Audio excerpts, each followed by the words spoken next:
சற்று நேரத்தில் புயல் உருவாக உள்ள நிலையில் அதன் வேகம் எப்படி இருக்கும், மழை எந்தெந்த பகுதிகளில் இருக்கும் என்பது தொடர்பான இணையதள விவரங்களோடு விளக்குவதற்காக இணைகிறார் நெறியாளர் காயத்ரி. ஓற்றியும் நன்றி பாலா. இப்போ புயல் அடுத்த கட்டமாக அடுத்த சில மணி நேரங்களில் உருவாக வாய்ப்பு இருக்கு அப்படின்னு வானிலை மையம் தற்போது ஒரு அண்மை செய்தியாக வெளியிட்டு இருக்கிறது. அந்த அடிப்படையில் பார்க்கும் பொழுது புயலினுடைய அந்த பாதைங்கிறது தொடர்ந்து எப்படி இருக்கு, அது அடுத்தடுத்த திசை நோக்கி எப்படி நகரும் பொழுது என்னென்ன பாதிப்புகள் இருக்கும் அப்படின்னு நம்ம பார்க்கலாம். முதல்ல புயலினுடைய அந்த பகுதி இப்போ எங்க இருக்கு அப்படிங்கிறத நம்ம பார்த்தோம்னா, அந்த காற்று வேகம் அப்படிங்கறத இப்போ புதுசான ஒரு அப்டேட்டா கொடுத்திருக்கிறாங்க. புயல் சென்னையிலிருந்து 380 கிலோமீட்டர் தொலைவில் இப்போ மெதுவாக மணிக்கு 8 கிலோமீட்டர் வேகத்தில் தான் அதனுடைய ஸ்பீடில் அந்த புயல் தற்போது பயணித்து கொண்டு இருக்கிறது. இப்போ இந்த புயலினுடைய வேகத்தை பொறுத்து சில பகுதிகளில் மழைப்பொழிவு இருக்கிறதும் அப்புறம் அது குறையிறதும் அப்படிமான சூழலை நம்ம பார்த்துட்டு இருக்கோம். சென்னையில் இரவு முதல் அதிகாலையில் மழை இருந்தது, அப்புறம் ஒரு சிறிய இடைவெளி இருந்தது, அதன் பிறகு இருந்தது. இனிமே மாலை நேரங்களில் வரக்கூடிய அந்த மழை அப்படிங்கிறது வலுக்கும் அப்படின்னு சொல்லப்பட்டிருக்கு. அதே மாதிரி அலர்ட்னு பார்த்தோம்னா ரெட் அலர்ட் அப்படிங்கிறது முக்கியமான ஒரு விஷயமாக பார்க்கப்படுகிறது. ஏன்னா 3 மாவட்டங்களுக்கு கொடுக்கப்பட்டிருந்த ரெட் அலர்ட் இப்போ 5 மாவட்டமாக அதிகரித்திருக்கிறது. நாளை சென்னை உட்பட 7 மாவட்டங்களுக்கான ரெட் அலர்ட் அப்படிங்கறத வானிலை மையம் எடுத்திருக்கிறாங்க. இது உருவாகக்கூடிய அந்த சூழல் இருந்து இப்போ மழையினுடைய நிலவரமா அது எப்படி இருக்குன்னு பார்த்தோம்னா, அது டிராவல் பண்ணக்கூடிய இந்த பகுதி அப்படிங்கிறது சென்னையை ஒட்டி, அதாவது சென்னையை ஒட்டி புதுச்சேரியை ஒட்டி இருக்கக்கூடிய பகுதி. கரெக்டாக சொல்லணும்னா மகாபலிபுரம் காரைக்கால் இடையில தான் இது கரையை கடக்கும் அப்படின்னு சொல்லப்பட்டிருக்கிறது. அதனால இந்த கடலோர மாவட்டங்களில் அது கரையை கடக்கும் பொழுது மெதுவாக மெல்ல மெல்ல அந்த மழை நிலவரம் அப்படிங்கிறது அதிகரித்து கொண்டே இருக்கும். அதே மாதிரி இன்னும் கவனிக்க வேண்டிய ஒரு விஷயம் என்னன்னா, காற்றினுடைய வேகம் எப்படி இருக்கும் அப்படிங்கிறது தான் ஒரு முக்கியமான விஷயமாக இருக்கிறது.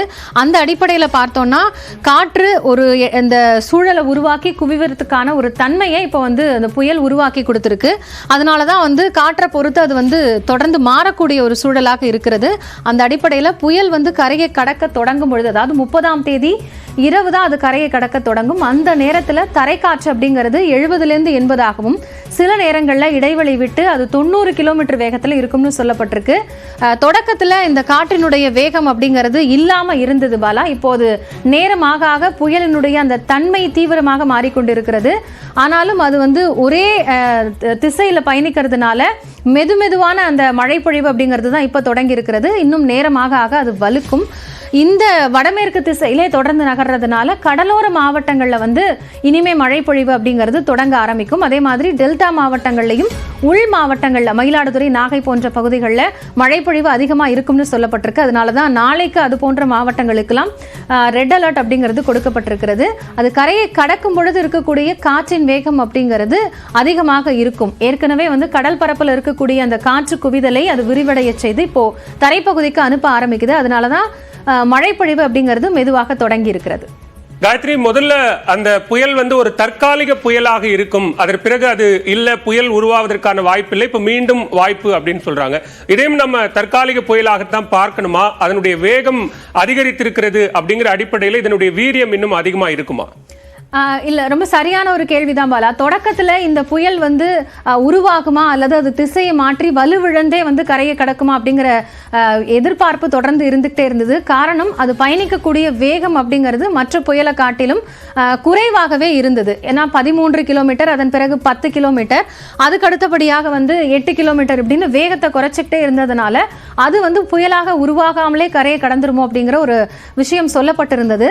ஆனா தொடக்கத்திலேயே சில தனியார் வானிலை ஆய்வாளர்களும் சரி, சென்னை வானிலை ஆய்வு மையமும் கணித்த மாதிரி அந்த புயலினுடைய உருவாகக்கூடிய சூழல் அப்படிங்கிறது அரபிக்கடல்ல இருக்கிறது, வங்கக்கடல்ல இருக்கிறது. அதனால அந்த தாக்கம் தொடர்ந்து புயலாக மாறதுக்கான வாய்ப்புகள் இருக்கு. அதே சமயம் அது ஏன் உருவாகாம வலுவிழந்து மீண்டும் ஆழ்ந்த காற்றழுத்த தாழ்வு மண்டலமாகவே கடக்கும் அப்படின்னா, இந்த ஓவராலா ஒட்டுமொத்தமாக இந்த புயல் உருவாக்கக்கூடிய ஒரு சூழலை உருவாக்கக்கூடிய காற்றினுடைய ஈரப்பதம் அப்படிங்கிறது ஹைதராபாத், அதே மாதிரி மேற்கு பகுதியில் இருக்கக்கூடிய கடற்கரை பகுதிகளில் கொஞ்சம் அதிக அளவில் இருந்தது. ஸோ அங்கே இருக்கக்கூடிய காற்று குவிதல் இந்த காற்று நிரப்பிகளை அதிகமாக இழுக்கும் பொழுது இந்த மாறுதல் அப்படிங்கிறது இயல்பாக நடக்கும் அப்படிங்கிறது தான் வானிலை ஆய்வாளர்கள் குறிப்பிட்டிருந்தாங்க.